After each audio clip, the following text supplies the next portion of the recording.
আসসালামু আলাইকুম দর্শক, স্বাগত জানাচ্ছি বাংলা সংবাদে। শুরুতেই থাকছে সংবাদের শিরোনাম। ইরানি হামলায় ভারত মহাসাগরে জ্বলছে মার্কিন রণতরী। জানাবো ইরানের নতুন নেতাকে হত্যার হুমকি দিল ইসরায়েল।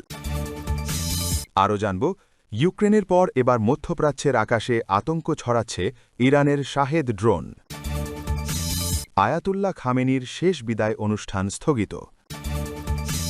এবং সর্বশেষ জানাবো হরমুজ প্রণালী সম্পূর্ণ দখলে দাবি ইরানের। জাহাজের পর জাহাজ জলপথ জুড়ে দাঁড়িয়ে রণতরী পাঠাতে চলেছেন ট্রাম্প। এতক্ষণ শুনছিলেন সংবাদ শিরোনাম, এবার বিস্তারিত। ভারত মহাসাগরে মোতায়েন করা একটি মার্কিন ডেস্ট্রয়ার লক্ষ্য করে সফল ক্ষেপণাস্ত্র হামলা চালিয়েছে ইসলামী বিপ্লবী গার্ড কোর আইআরজিসির নৌশাখা। বুধবার ভোরে দেওয়া এক বিবৃতিতে আইআরজিসি নিশ্চিত করেছে অপারেশন ট্রু প্রমিস 4 এর ধারাবাহিকতায় এই হামলা চালানো হয়েছে। ইরানি উপকূল থেকে প্রায় ৬৫০ কিলোমিটার দূরে ভারত মহাসাগরের গভীরে একটি মার্কিন ট্যাঙ্কার জাহাজ থেকে জ্বালানি সংগ্রহ করছিল ওই ডেস্ট্রয়ারটি। ঠিক সেই মুহূর্তেই ইরানের অত্যাধুনিক কদর ৩৬০ এবং তালাইয়েহে ক্ষেপণাস্ত্রগুলো লক্ষ্যবস্তুতে আঘাত হানে। গোয়েন্দা তথ্যের বরাত দিয়ে বিবৃতিতে আরও জানানো হয়েছে, ক্ষেপণাস্ত্রের আঘাতে মার্কিন ডেস্ট্রয়ার ও ট্যাঙ্কার উভয় জাহাজেই ভয়াবহ অগ্নিকাণ্ডের সৃষ্টি হয় এবং সমুদ্রের আকাশে কালো ধোঁয়ার কুণ্ডলী দেখা যায়। ইরানি সামরিক বাহিনী এই অভিযানকে ইরানবিরোধী মার্কিন ও জায়নবাদী আগ্রাসনের বিরুদ্ধে একটি চূড়ান্ত ও দাঁত ভাঙা জবাব হিসাবে বর্ণনা করেছে। ইরানের সর্বোচ্চ নেতা আয়াতুল্লাহ আলী খামেনির মৃত্যুর পর যখন তেহরান নতুন নেতা বেছে নেওয়ার প্রস্তুতি নিচ্ছে, ঠিক তখনই এলো সরাসরি প্রাণনাশের হুমকি। মধ্যপ্রাচ্যের সংঘাতের মধ্যে নতুন করে হুমকি দিলেন ইসরায়েলের নতুন প্রতিরক্ষামন্ত্রী ইসরায়েল কাটস। ইউক্রেন যুদ্ধে ইরানের তৈরি শাহেদ ১৩৬ ড্রোন ব্যাপকভাবে ব্যবহার করে আসছে রাশিয়া। সেই ড্রোন এখন মধ্যপ্রাচ্যে বিভিন্ন লক্ষ্যবস্তুতে আঘাত হানতে ব্যবহার করছে ইরান। $৫০,০০০ মূল্যের এই ড্রোনগুলো ইঞ্জিনের কর্কশ শব্দের জন্য আলাদা করে চেনা যায়। গত ৪৮ ঘণ্টায় বাহরাইন, কুয়েত, সংযুক্ত আরব আমিরাতসহ পারস্য উপসাগরীয় অঞ্চলে আঘাত হেনেছে কয়েকশো শাহেদ ড্রোন। দক্ষিণ পূর্ব এশিয়ার মার্কিন ঘনিষ্ঠ মিত্রদের উপর চাপ সৃষ্টি ও ভয় দেখাতে ইরান এই কৌশল নিয়েছে। বাহরাইন থেকে পাওয়া একটি ভিডিওতে দেখা গেছে, রাতের আধারে একটি ডেল্টা উইং ড্রোন ঘাস কাটার মেশিনের মতো কর্কশ শব্দে একটি বহুতল ভবনের দিকে ধেয়ে আসছে এবং সজোরে সেটিতে আঘাত হানছে। এতে ভবনের ব্যালকনি দিয়ে জ্বলন্ত ধ্বংসাবশেষ পড়তে দেখা যায়। সম্ভবত অ্যাপার্টমেন্টটি সরাসরি আঘাত থেকে রক্ষা পায়নি। গত শনিবার সকালে ইরানে মার্কিন ও ইসরায়েলের হামলার পর থেকে এখন পর্যন্ত দেশটির উপসাগরীয় প্রতিবেশীদের লক্ষ্য করে ১,০০০-এরও বেশি ড্রোন ছোড়া হয়েছে। ধারণা করা হচ্ছে এর একটি বড় অংশই শাহেদ ১৩৬ মডেলের। সোমবার বিকেলে সংযুক্ত আরব আমিরাত জানিয়েছে, তাদের উপর ৬৮৯টি ড্রোন দিয়ে হামলা চালানো হয়েছে। এর মধ্যে ৬৪৫টি ড্রোন তারা ভূপাতিত করতে সক্ষম হলেও ৪৪টি ড্রোন অর্থাৎ মোট ড্রোনের প্রায় ৬% বেশি লক্ষ্যবস্তুতে আঘাত হেনেছে। কিভাবে কাজ করে শাহেদ ড্রোন? শাহেদ ১৩৬ ড্রোন ৩.৫ মিটার দীর্ঘ এবং এর ডানার বিস্তার ২.৫ মিটার। ব্যালিস্টিক ক্ষেপণাস্ত্রের তুলনায় এটি সস্তা এবং তৈরি করা সহজ। মার্কিন ও ইসরায়েলের হামলার আগে ব্যালিস্টিক ক্ষেপণাস্ত্র ইরান বছরে কয়েক ডজন তৈরি করতে পারত। ফলে কিছু সময়ের জন্য চলমান সংঘাতের একটি অংশ জুড়ে থাকতে পারে এসব ড্রোনই। একটি শাহেদ ড্রোন প্রায় ৫০ কেজি ওজনের বিস্ফোরক বহন করতে পারে, যা একটি আকাশচুম্বী ভবন ক্ষতিগ্রস্ত করার জন্য যথেষ্ট, হলেও তা ধসিয়ে দেওয়ার জন্য পর্যাপ্ত নয়। এই ড্রোনগুলো তুলনামূলক ধীর গতির, যদিও ইউক্রেনে অবশ্য এর দ্রুতগতির জেট ইঞ্জিন সংস্করণও দেখা গেছে। কিন্তু এদের বড় আকৃতি, ইঞ্জিনের উচ্চ শব্দ এবং চূড়ান্ত পর্যায়ে লক্ষ্যবস্তুর উপর ঝাঁপিয়ে পড়ার ধরন সাধারণ মানুষের মনে ব্যাপক আতঙ্ক সৃষ্টি করছে। বাহরাইন থেকে পাওয়া দ্বিতীয় একটি ভিডিওতে স্পষ্ট দেখা যাচ্ছে, মার্কিন নৌবাহিনীর ৫ম ফ্লিটের সদর দপ্তরের ঠিক উপর দিয়ে একটি ডেল্টা উইং ড্রোন উড়ে যাচ্ছে। ড্রোনটি সফলভাবে নিচের দিকে নেমে একটি রাডার ডোমে আঘাত হানে এবং সেটি ধ্বংস করে দেয়।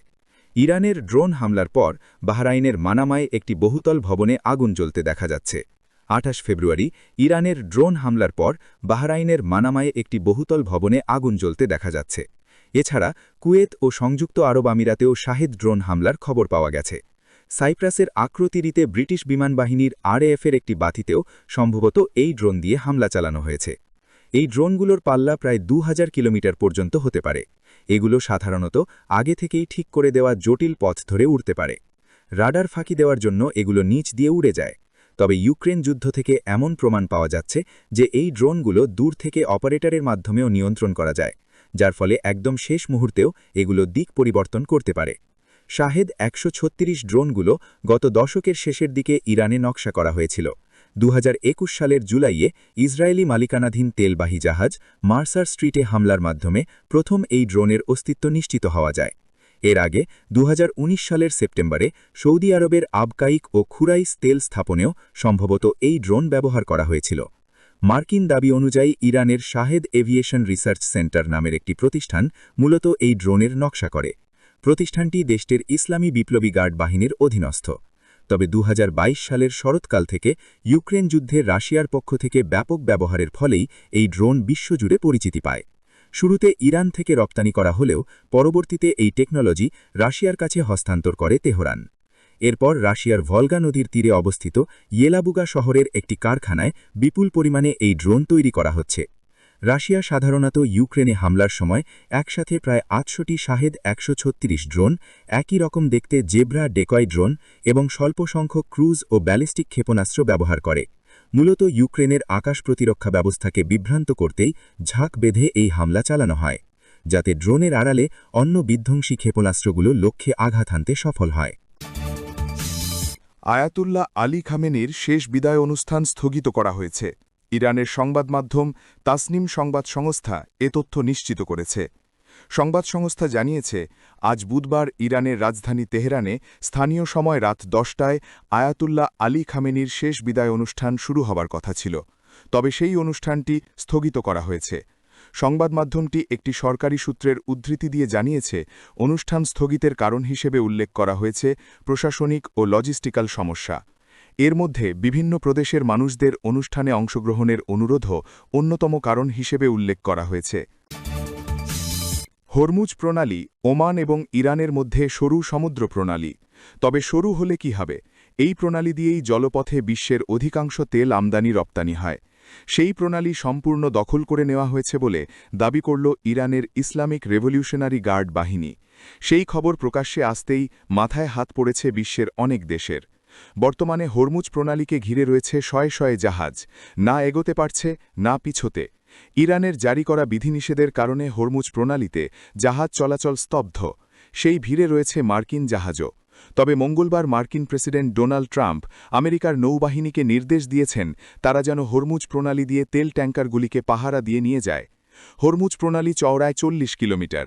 যখন দুই জাহাজ পাশাপাশি যায় তখন তাদের মধ্যে ২ কিলোমিটার ফাঁক থাকে।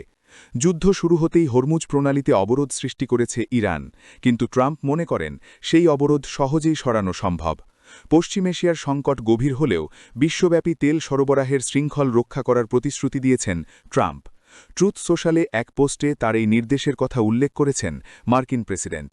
এও জানিয়েছেন তার এই নির্দেশ অবিলম্বে কার্যকর হবে। শুধু নৌবাহিনী নয়, আমেরিকার অর্থ উন্নয়ন নিগমকেও আর্থিক সুরক্ষা দেওয়ার নির্দেশ দিয়েছেন ট্রাম্প। তিনি জানান, বিশ্বজুড়ে অবাধে শক্তি প্রবাহ নিশ্চিত করবে আমেরিকা। গত শনিবার আমেরিকা এবং ইসরায়েল একসাথে ইরানে হামলার পর থেকেই প্রত্যাঘাত শুরু করে দেয় ইরান। সেই উত্তেজনা ছড়ায় হরমুজ প্রণালীতেও। শনিবার থেকেই এই বাণিজ্যিক জলপথকে দৃশ্যত অবরুদ্ধ করে রাখে ইরান। কিছু জাহাজে হামলার খবরও মিলেছে ইতিমধ্যে। প্রত্যাঘাত শুরু করেই ইরানে বাহিনী হরমুজ প্রণালী দখল করার চেষ্টা শুরু করে। ওই প্রণালী দিয়ে জাহাজ চলাচল বন্ধ করে দিয়ে বিশ্বের তেল ভাণ্ডার এবং অর্থনীতিতে আঘাত হানার পরিকল্পনা করে ইরান। ইরানের রেভলিউশনারি গার্ডের কমান্ডার ইন চিফের উপদেষ্টা ইব্রাহিম জাবারির হুঁশিয়ারি, হরমুজ প্রণালী বন্ধ করে দেওয়া হয়েছে।